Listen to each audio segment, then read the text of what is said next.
Where you gonna run to?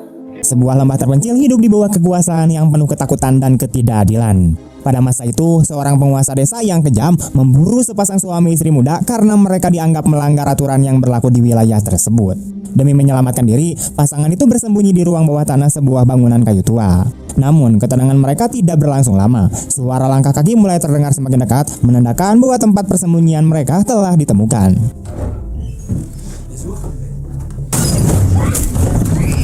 Mereka menghajar pria itu tanpa ampun sebelum menyeret dirinya dan sang istri keluar dari ruang bawah tanah. Wanita itu hanya bisa menyaksikan pelindungnya terjatuh dalam keadaan bersimbah luka, sementara jeritan pilunya menggema ketika tubuh suaminya diseret secara paksa menjauh dari hadapannya. Setelah ditangkap, pria tersebut mengalami penyiksaan yang sangat kejam hingga akhirnya dijatuhi hukuman mengerikan. Ia dipaku pada sebuah salib raksasa yang berdiri tinggi di atas lembah dan dibiarkan mati menjadi santapan burung-burung liar. Sementara itu, sang wanita dipaksa memenuhi nafsu bejat penguasa desa. Meski mengalami penderitaan yang begitu besar, ia berhasil melarikan diri dalam keadaan masih mengandung seorang anak. Dengan hati yang dipenuhi duka dan kebencian, wanita itu bersumpah atas nama suaminya bahwa suatu hari nanti penguasa desa beserta seluruh orang yang membantunya akan menerima balasan atas semua kejahatan yang telah mereka lakukan. Es gibt Sachen, über die darf man nicht reden, aber dass man nicht drüber reden darf, das heißt nicht, dass man es je vergessen kann. Bertahun-tahun kemudian, cerita berpindah ke masa yang lebih baru. Seorang pria muda misterius datang menunggangi kuda menuju sebuah desa terpencil di pegunungan Alpen, Austria. Kedatangannya segera menarik perhatian penduduk setempat. Mereka berkumpul di sekitar pria asing itu karena penasaran ingin mengetahui tujuan kedatangannya. Desa tersebut berada di bawah kendali seorang pria tua kaya raya bernama Brynner tua bersama 6 putranya yang terkenal kejam dan haus kekuasaan, yaitu Hans, Huber, Otto, Louis, Eddie, dan juga Rudolf. Wer bist du? Rainer. Was willst du da bei uns? Lieber das klar umklärst. Ketika Hans menanyakan alasan kedatangannya, pria asing itu memperkenalkan dirinya sebagai Greider, seorang fotografer yang ingin menghabiskan musim dingin di desa tersebut. Dengan sikap tenang dan penuh keyakinan, Greider melemparkan sebuah kantong berisi uang logam sebagai pembayaran tempat tinggalnya. Untuk memastikan bahwa ia benar-benar seorang fotografer, keenam bersaudara itu memintanya menunjukkan kemampuan memotret. Karena kamera merupakan barang yang sangat langka pada masa itu, hampir seluruh penduduk desa berkumpul untuk menyaksikan proses pengambilan gambar dengan penuh rasa ingin tahu. Setelah foto selesai dibuat, hasilnya dibawa untuk diperlihatkan kepada Brynner tua. Melihat kualitas foto sekaligus pembayaran yang diberikan Greider, pria tua itu akhirnya mengizinkannya tinggal di desa selama musim dingin. Setelah mendapatkan persetujuan, Greider diantar menuju rumah seorang janda bernama Gaderin yang akan menjadi tempat tinggalnya selama berada di desa tersebut. Deine Tochter. Luzi! So, grüß dich zum Gast. Tidak lama kemudian, setelah tiba di sana, Greider langsung menyaksikan sendiri bagaimana kejamnya keluarga Brynner memperlakukan para penduduk desa. Di depan matanya, Lucy, yaitu putri janda Gaderin, dicekik pada bagian leher dan diperlakukan dengan kasar layaknya seekor hewan oleh salah seorang putra Brynner. Setelah menata barang-barangnya di kamar, Greider berjalan menuju kandang kuda. Di sana, ia diam-diam menyembunyikan sebuah kantong di tempat yang tersembunyi, membuat siapapun bertanya-tanya benda apa lagi yang sebenarnya ia bawa bersamanya. Kemudian saat mereka berbincang di meja makan, terungkap bahwa Greider merupakan orang Amerika yang fasih berbahasa Jerman berkat ibunya. Ia menjelaskan bahwa dirinya datang ke desa itu dengan tujuan mengabadikan pemandangan musim dingin sebagai bagian dari album fotografi miliknya. Ketika Greider bertanya mengenai para pria yang ditemuinya sebelumnya, Gaderin menjelaskan bahwa mereka adalah putra-putra Tuan Brynner yang menguasai seluruh desa dan selama bertahun-tahun telah memperlakukan penduduk desa dengan sangat tidak adil sehingga kehidupan masyarakat selalu dipenuhi ketakutan. Keiner Wachschaft an, was da oben passiert. Guckt auf uns. Pada malam harinya, Greider memandangi sebuah foto seseorang dengan tatapan penuh kesedihan yang begitu mendalam. Tidak lama kemudian, saat dirinya bersiap untuk tidur, ia melihat Lucy diam-diam keluar menuju kandang kuda. Di sana, ternyata sudah menunggu seorang pemuda bernama Lukas. Dari pertemuan rahasia itu, diketahui bahwa Lucy dan Lukas telah bertunangan dan dalam waktu dekat akan melangsungkan perkawinan. Namun, meskipun mereka saling mencintai, keduanya tetap dibayangi rasa takut yang begitu besar, seolah masa depan mereka dipenuhi ketidakpastian yang mengerikan. Keesokan harinya, Lucy yang belum pernah melihat kamera seumur hidupnya dengan penuh rasa kagum diperlihatkan koleksi foto-foto hasil karya Greider, termasuk sebuah foto yang memperlihatkan dirinya bersama sang ibu. Ketika Lucy menanyakan mengapa tidak ada foto ayahnya, Greider menjelaskan bahwa ayahnya telah meninggal dunia bertahun-tahun yang lalu. Setelah itu, Greider menawarkan diri membantu pekerjaan rumah yang dilakukan Gaderin dan Lucy. Ia pun membantu mereka membelah kayu bakar untuk persediaan api selama musim dingin. Beberapa waktu kemudian, Lucy pergi ke desa untuk membeli berbagai kebutuhan sehari-hari dan Greider memutuskan untuk menemaninya. Ketika Lucy sibuk berbelanja, Greider memesan paku serta kopi kepada pemilik toko bernama Wirtin bersama suaminya. Tidak ada seorang pun yang mengetahui untuk apa sebenarnya paku-paku tersebut akan digunakan. Saat mereka masih berada di toko, mereka bertemu kembali dengan putra-putra Brinner. Begitu melihat Lucy, Otto Brinner langsung berusaha mendekatinya. Setelah itu, Otto menawarkan minuman keras kepada Greider sebagai bentuk perkenalan. Namun, Greider dengan sopan menjelaskan bahwa dirinya tidak mengonsumsi minuman haram tersebut.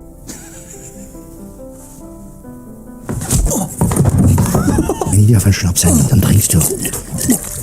Karena keluarga Brinner memiliki kekuasaan mutlak atas desa tersebut, tidak ada seorang pun yang berani menentang ataupun menghentikan semua tindakan semena-mena yang mereka lakukan. Menyadari bahwa musim salju akan segera tiba, Lucy diam-diam menyerangkan Greider agar segera meninggalkan desa sebelum dirinya menjadi korban kekejaman keluarga Brinner.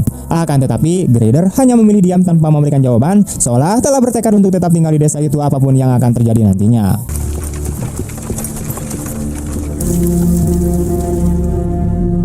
Selama beberapa hari berikutnya, Greider menjelajahi seluruh lembah sambil membawa kameranya dan mengabadikan berbagai sudut pemandangan yang ditemuinya. Dengan raut wajah yang selalu serius, ia mengunjungi berbagai lokasi penting, termasuk sebuah salib raksasa yang berdiri menjulang di tengah lembah. Ketika memasuki gereja, Greider hanya berdiri diam sambil menatap imam yang berada di kejauhan tanpa mengucapkan sepatah kata pun. Setelah kembali ke rumah, Greider mendapatkan kabar bahwa pernikahan Lucy akan segera dilaksanakan. Lucy kemudian meminta sebuah hadiah darinya berupa foto dirinya bersama Lukas yang diambil sebelum upacara pernikahan berlangsung. Walaupun permintaan itu terasa cukup aneh menurutnya, Greider tetap menghormati keinginan Lucy.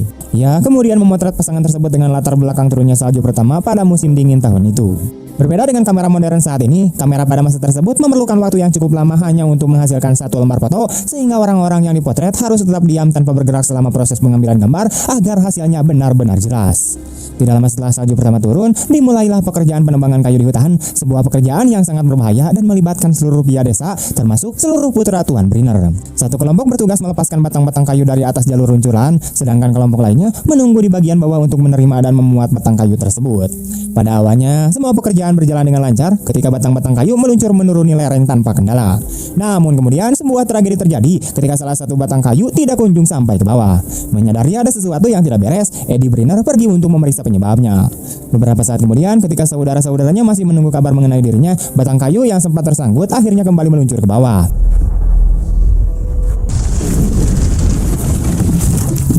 Akan tetapi, pemandangan yang muncul benar-benar mengerikan karena tubuh Eddie ikut terbawa bersama batang kayu tersebut dalam keadaan telah meninggal secara tragis.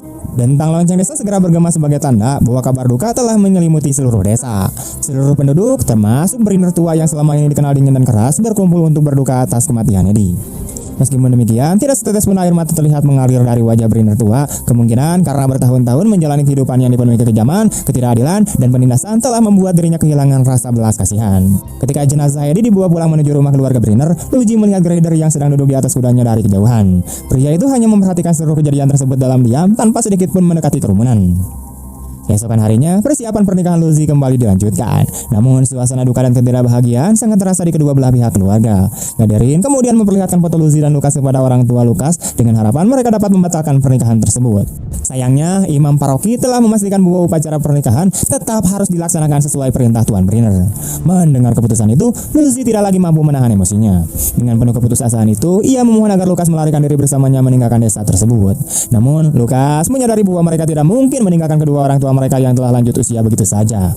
Menikah di desa yang berada di bawah kekuasaan keluarga Brinner terasa begitu menakutkan, sehingga Lucy terus mendesak tunangannya agar segera melakukan sesuatu sebelum semuanya terlambat. Setelah tanpa sengaja menyaksikan percakapan penuh keputusasaan antara Lucy dan Lukas, Greider kembali ke tempat tidurnya. Beberapa saat kemudian, ia mengeluarkan sebuah liontin dari dalam sakunya. Sambil menatap benda itu dengan sorot mata yang tajam, wajah Greider dipenuhi kemarahan yang selama ini telah lama dipendam jauh di dalam hatinya. Keesokan harinya, Rudolf Brinner berangkat menjalani perburuan rutinnya, sebuah tradisi tahunan yang selalu dilakukannya setelah turunnya salju pertama. Saat sedang memburu rusa di tengah hutan yang sunyi, perburuannya tiba-tiba terganggu oleh sebuah suara asing yang membuat rusa buruannya melarikan diri. Rudolf perlahan bangkit sambil berusaha mencari sumber suara tersebut. Namun dalam sekejap, sebuah batang kayu yang dipenuhi paku melesat deras dan menghantam bungkuknya.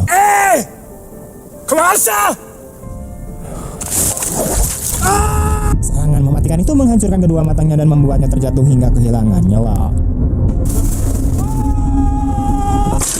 Hari demi hari berlalu tanpa ada kabar mengenai Rudolf. Memasuki hari ketiga sejak kepergiannya, Briner tua mulai merasa cemas dan akhirnya memerintahkan putra-putranya yang tersisa untuk mencari keberadaan Rudolf di seluruh kawasan lembah. Pada saat yang sama, Greider terlihat sedang mengemasi seluruh barang miliknya dengan maksud meninggalkan rumah tempat ia menginap. Ketika mengambil kembali tas yang selama ini disembunyikannya di kandang kuda, akhirnya terungkap bahwa di dalam tas tersebut tersimpan sebuah senapan. Penemuan itu membuat Lucy terkejut sekaligus khawatir karena di desa itu hanya keluarga Briner yang diizinkan memiliki senjata api. Saat Lucy menanyakan alasan dirinya membawa senjata tersebut, Greider menjelaskan bahwa keluarga Briner pasti akan segera datang mencarinya. Karena itulah ia memilih mengemasi barang-barangnya lalu meninggalkan rumah tersebut. Tidak lama kemudian, putra-putra Briner akhirnya menemukan jasad Rudolf. Sekali lagi, lonceng desa berdentang sebagai petanda kabar duka telah kembali menyelimuti desa. Briner tua kembali dipaksa menyaksikan kematian salah satu putranya yang tragis. Kali ini, sang imam juga hadir menyaksikan suasana berkabung tersebut. Namun, ketika Briner tua melihat sebuah paku masih tertancap di mata Rudolf, ia langsung menyadari bahwa kematian putranya bukanlah sebuah kecelakaan, melainkan pembunuhan yang telah direncanakan. Kecurigaan itu membuat keluarga Briner segera mendatangi rumah Lucy karena mereka mengingat bahwa belum lama ini Greider membeli sejumlah paku dari penginapan. Akan tetapi Greider sudah menghilang tanpa jejak. Wo ist er? Ich weiß es nicht. Salju yang terus turun sepanjang malam berhasil menutupi seluruh bekas langkahnya sehingga tidak ada seorang pun mampu mengetahui kemana ia pergi. Meskipun situasi semakin mencekam, Briner tua tetap memerintahkan agar pernikahan Lucy tetap dilangsungkan sesuai rencana. Seluruh penduduk desa pun berjalan menuju gereja tanpa mengetahui bahwa Greider sedang bersembunyi di sebuah pondok pegunungan sambil menunggu dengan membawa senapannya. Pada bagian inilah akhirnya terungkap alasan mengapa seluruh persiapan pernikahan sejak awal terasa begitu aneh dan penuh ketakutan. Ternyata keluarga Briner masih menjalankan tradisi abad pertengahan yang dikenal sebagai priameonosis, sebuah kebiasaan keji yang memberikan hak kepada penguasa untuk mengambil keperawanan setiap pengantin wanita pada malam pertama sebelum sang suami dapat menyentuh istrinya. Yang lebih menyedihkan lagi, imam desa selama ini justru mendukung dan membiarkan tradisi biadab tersebut terus berlangsung. Setelah upacara pernikahan selesai dan seluruh penduduk desa kembali ke desa untuk merayakannya, Greider memanfaatkan kesempatan itu untuk menemui sang imam secara langsung. Dengan membawa senapan di tangannya, ia memasuki gereja dan meminta waktu untuk melakukan pengakuan dosa. Di dalam bilik pengakuan dosa, Greider dengan tenang mengakui bahwa dialah pembunuh dua putra keluarga Briner. Setelah itu, ia mengeluarkan sebuah liontin yang berisi foto seorang wanita dan memperlihatkannya kepada sang imam. Begitu melihat wajah wanita dalam foto tersebut, sang imam langsung teringat pada sebuah peristiwa tragis yang terjadi lebih dari 20 tahun silam saat dirinya memilih berpihak kepada kejahatan dan tetap membisu atas semua kekejaman yang terjadi. Kilas balik kemudian mengungkapkan bahwa sebelum semua peristiwa itu terjadi, ibu Greider yang bernama Maria datang ke lembah milik Briner bersama kedua orang tuanya pada masa bencana kelaparan. Karena sangat putus asa mencari makanan dan tempat tinggal, mereka akhirnya menerima tawaran Tuan Briner yang sebenarnya menyimpan niat jahat. Kedua orang tua Maria sebenarnya telah diberitahu mengenai nasib yang akan dialami para gadis muda di lembah tersebut. Namun karena rasa lapar yang begitu hebat membuat mereka tidak memiliki pilihan lain. Mereka tetap memutuskan untuk tinggal. Ketika hari yang telah ditentukan telah tiba, Briner menagih janji yang telah dibuat. Ia membawa Maria, wanita yang muncul pada adegan pembuka film ini, sebelum malam pernikahannya dan merenggut kehormatannya secara paksa.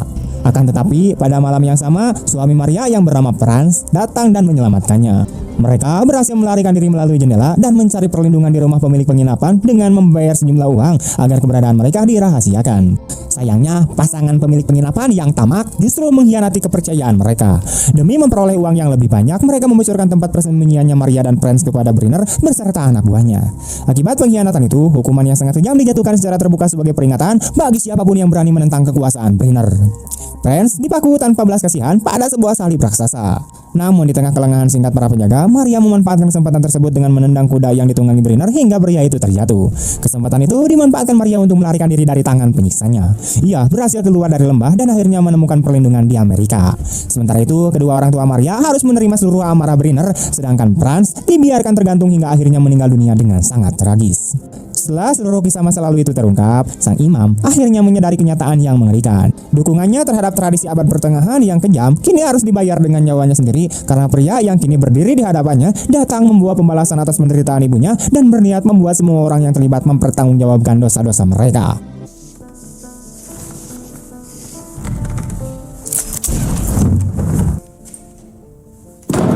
Sementara pesta pernikahan Lucy masih berlangsung di desa, hanya keluarga Briner yang benar-benar menikmati perayaan tersebut. Walaupun Lukas adalah mempelai pria yang sah, justru keluarga Briner yang bergantian berdansa bersama Lucy. Lukas berusaha melindungi wanita yang dicintainya, tetapi ia malah dipukuli oleh salah seorang putra Briner hingga tidak mampu berbuat apa-apa. Bring ihn fertig.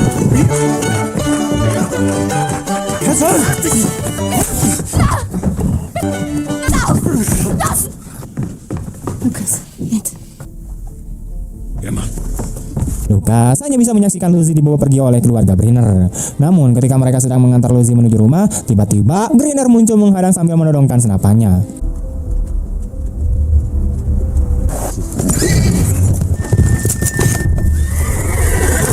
Dengan suara tegas, ia menuntut agar Lucy segera dibebaskan. Karena tidak pernah menyangka ada orang lain di desa yang memiliki senjata api, Hans dan saudara-saudaranya terpaksa menyerah pada tuntutan tersebut.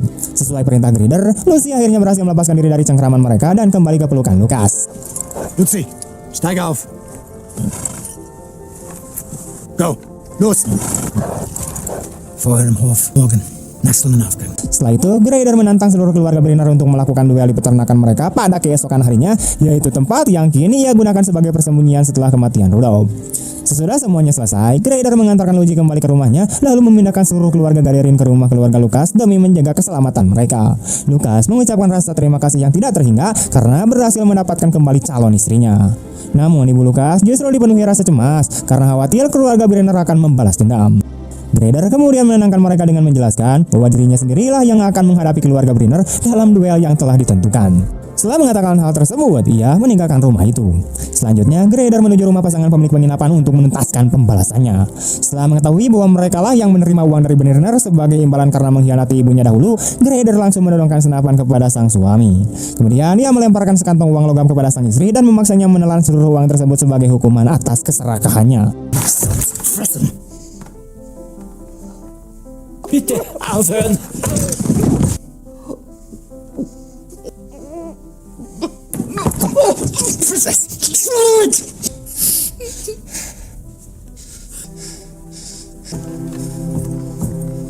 Setelah memberikan siksaan singkat kepada pasangan itu, Grider kembali ke pondok pegunungan untuk menunggu duel yang akan segera dimulai. Esokan harinya, keluarga Brenner melanggar waktu yang telah disepakati dan memulai serangan bahkan sebelum fajar menyingsing. Mereka melancarkan serangan besar-besaran ke pondok tempat Grider bersembunyi dengan tujuan membunuhnya saat itu juga. Grider segera berlindung di ruang bawah tanah. Berkat perlindungan tersebut, ia berhasil selamat dari rentetan tembakan yang menghujani pondok itu tanpa henti.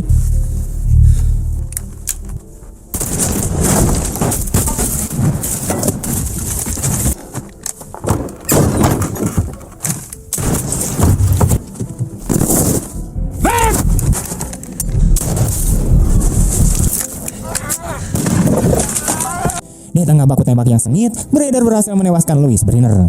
Pertempuran pun berubah menjadi baku tembak yang sangat sengit, dan kali ini Grider harus menghadapi 3 saudara Brenner lainnya seorang diri.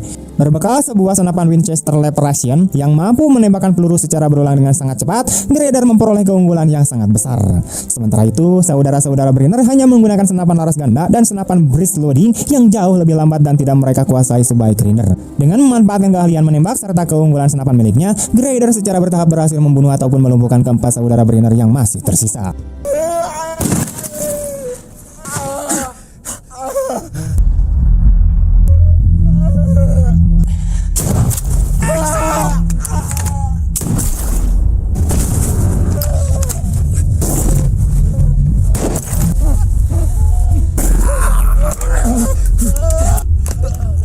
Da kommen jetzt vorne.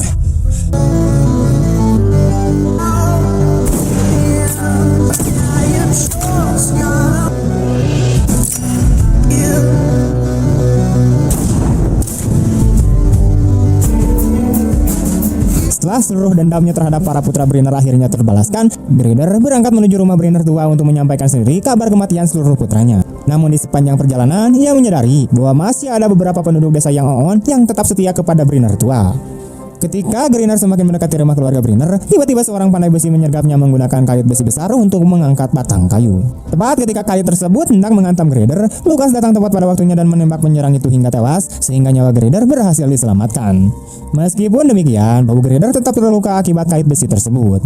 Dengan tekad yang tidak tergoyahkan, Grider akhirnya memasuki rumah Brenner tua dan menemukan pria tua itu sedang terbaring lemas di atas tempat tidurnya.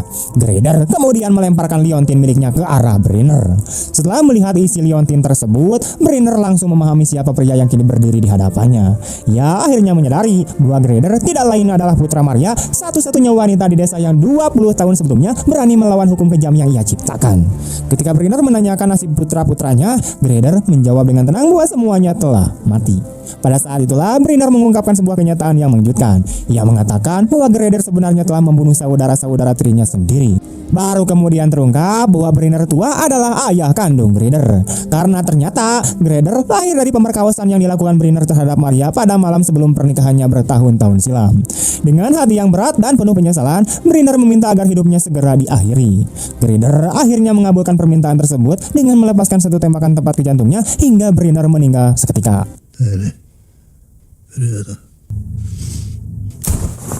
Setelah tanpa sadar membunuh ayah kandungnya sendiri, Grader kembali mencari perlindungan di rumah Lizzie. Di sana, luka-lukanya dirawat dengan penuh perhatian. Karena cuaca musim dingin yang sangat dingin memperlambat proses penyembuhan, Grader membutuhkan waktu selama 3 minggu hingga akhirnya benar-benar pulih menjelang datangnya musim semi. Sementara itu, berbagai keluarga yang tinggal di lembah mulai menuntut agar Grader dihukum karena banyak di antara mereka masih memiliki hubungan darah dengan Brenner tua akibat berbagai tindakan Brenner selama bertahun-tahun. Ketika musim semi akhirnya tiba, Grader meninggalkan desa itu dengan cara yang sama seperti saat pertama kali ia datang, yaitu menunggangi kudanya seorang diri. Sebelum benar-benar pergi, ia melemparkan pandangan terakhirnya kepada Luigi beserta keluarganya, menyadari bahwa dirinya tidak akan pernah lagi menginjakan kaki di lembah tersebut. Kematian pemimpin yang kejam beserta seluruh putranya kemungkinan besar akan membawa kehidupan yang jauh lebih baik bagi seluruh penduduk desa. Dengan demikian, pembalasan yang dilakukan Grader bukan hanya demi menuntaskan penderitaan ibunya semata, melainkan juga demi membebaskan seluruh penduduk lembah gelap dari penindasan yang selama ini menyelimuti kehidupan mereka, sehingga lembah itu akhirnya memiliki harapan untuk tidak lagi hidup dalam kegelapan.